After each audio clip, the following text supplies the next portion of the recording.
Hey guys, we've got something really special for you today. It's your buddy Keith here again live in the control room at Essex Recording Studios just outside London in England. And I don't know how to tell you all, but we've got the very last ever built USA Washburn Dimebolt guitar. When I say the last one, I don't mean like one of the last ones or, from the last year. I mean the actual very last one ever put together. Craziness. This is from a very interesting time when Washburn, I guess you could say, lost the endorsement deal from the man over here. And he moved house to Dean, which was his childhood, favorite company. Dean went out of business in the early 90s, and Washburn pulled the trigger on Dimebag and made his signature model on a 10-year deal. That deal expired in December 2004, where Dimebag signed a new deal with Dean, who had just come back into business, I think around 95, and was ready to make some really cool signature models. Unfortunately, 2 weeks after that deal was inked, Dimebag was murdered on stage. For those of you that don't know that story, it's absolutely horrific and crazy. But regardless, Dean went on to make the ML signature and Razorback signatures and a bunch of other really cool additions. But it's not what Dimebag played live during his years with Pantera. He was famous for this model. This is what you would see him on stage at the festivals and even with Damageplan and everything else. So, what's really cool about this is that, and I don't have a great explanation for how it all went down. I spent a lot of time researching it, but in the few months after the death of Dimebag, there was still, I guess, like a final run of guitars made after his death, immediately following in the beginning of 2005.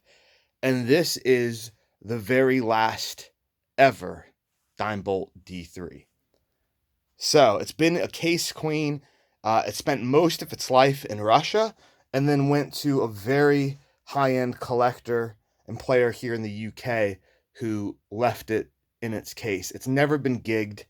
It is in phenomenal condition. There might be a few very light marks, but overall, just tremendous piece of history here. If you're not familiar with the differences between the Dimebag Washburn model and the Dean's, one of the key differences is the neck volute. It's got a crazy kind of diamond thing that goes on, and I've never seen that before. I never realized the USA models had that. You've also got the Buzz Fightin' tuning system, which is nothing too radical. I think they make it sound a bit more over the top than it really is. But there you go. Made in USA, serial number 05, 2005, 03, which I guess would be March, and then 50. Now, there is a number 49 out there, but that's not the very last one made. This is the very last one made. I've done a lot of research on it. I can't find anything else over this, and I was told from the collector I bought it from that it was in fact the last one made. They've got nice textured back plates on this model. You've got a V at the set neck here and a mild V profile neck, I would say. The Deans are a little more extreme. Absolutely incredible condition. One of the bonuses of these last models is that they have painted backs, which is really cool. It looks awesome. I think it's a big improvement over the natural back. Just looks way more cool. The other awesome part about these is you have this killer flame top. Put this back down. Actually, what I'll do is I'll close the top. By the way, the case is the heaviest guitar case I have ever experienced in my life. When I first picked this up, I thought, oh my God, this is my first ever D3, and they're going to be just a nightmare. Now, the guitar is very well balanced. The case is like ridiculous. You can hurt someone with that. You've got the Seymour Duncan Dimebucker, the Duncan Dime set, and the German-made Floyd Rose with the Washburn stamp. The tremolo bars in the case, by the way. Made in Germany by Schaller. I'll never say it right.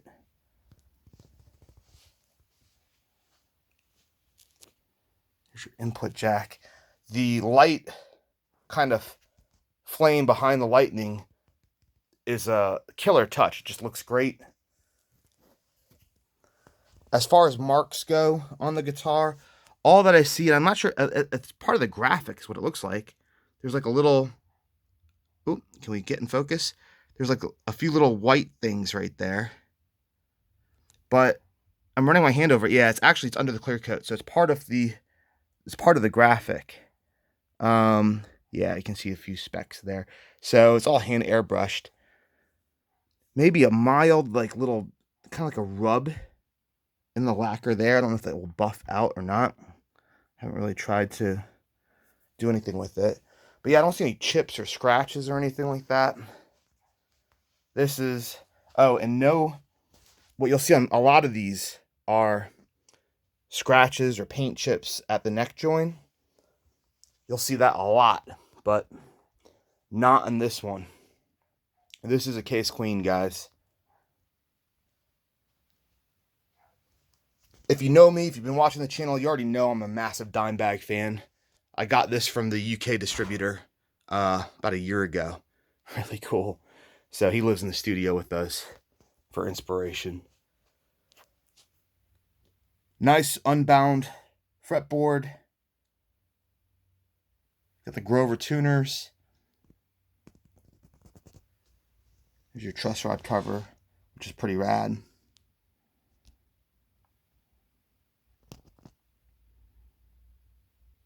Cool, guys.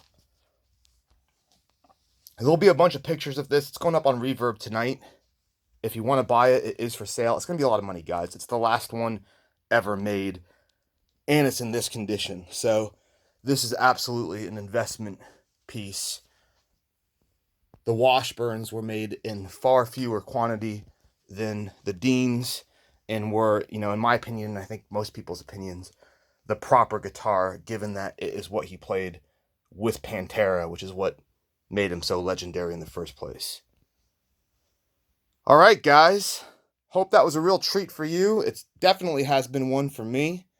And like I said, go on the website, essexrecordingstudios.com or reverb.com later today, and you'll see all the up-close pictures, high resolution.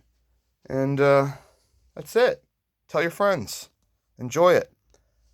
Aside from that, if you have a chance to click like and subscribe on this video, I appreciate it for all our new friends. And head on over to our Facebook, Essex Recording Studios, our Instagram, and our Twitter. All at Essex Recording Studios. Cool. Later, guys. I got a lot of cool guitars coming up. Just after this, we're going to do a video of this custom shop ESP Mirage. I've got a Les Paul custom light in here, and J Custom Ibanez that is totally insane hiding back there. So we got a lot of videos to share with you.